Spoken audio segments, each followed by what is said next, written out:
Bom dia, Marcos Dantas, bom dia a todos os que nos acompanham.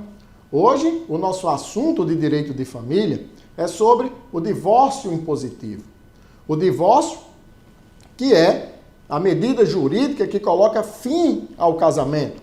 O casamento falido, o casamento que já não serve de comunhão de vida a duas pessoas, de sociedade a duas pessoas, e o casamento em que já não é possível uma reconciliação na harmonia e na vida das duas pessoas. Então, o divórcio é o que coloca fim ao casamento. E, ao longo dos anos, a legislação brasileira vem evoluindo no sentido de facilitar os procedimentos para que seja decretado o divórcio. Até a década de 70 era proibido se divorciar no Brasil. A partir da década de 80, nós temos um divórcio que dependia de motivação. Era preciso convencer o Poder Judiciário de que o melhor caminho para aquele casal era o divórcio. Na década de 90, além da motivação, existia ainda um período de carência para se dizer que o casal estava separado, ou por uma decisão judicial, ou por uma decisão do próprio casal, uma separação de fato, como uma espécie de período de carência, para mostrar que, além dos motivos, ainda já tinha passado um período experimental em que aquelas pessoas já tinham, portanto, motivos para se divorciar.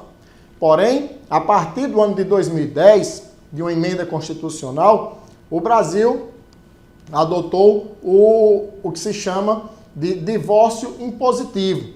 O divórcio impositivo é o divórcio que não depende de motivação. Ninguém precisa dizer por que está querendo se divorciar. Basta apenas dizer, eu quero me divorciar. Não precisa contar os motivos pelos quais está tomando essa decisão. E também não precisa do consentimento do cônjuge para se chegar ao divórcio. Então, o divórcio impositivo é o divórcio que não depende de motivação e não depende do consentimento do outro cônjuge para que uma pessoa venha se divorciar. É possível, portanto, que hoje em dia alguém que queira se divorciar busque o Poder Judiciário apenas alegando, eu quero me divorciar do meu cônjuge.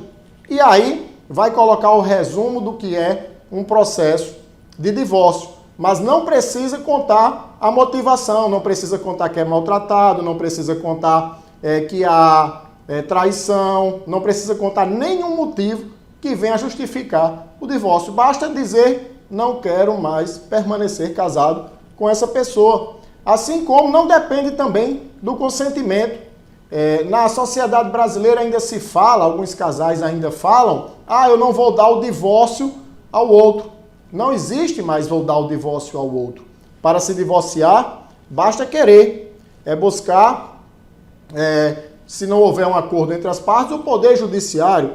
Se houver acordo, pode-se buscar um escritório de advocacia e buscar o cartório. Portanto, hoje em dia, o divórcio não depende mais de uma motivação, além do querer de alguém se divorciar, e não depende mais do consentimento do outro cônjuge dar ou não dar o divórcio.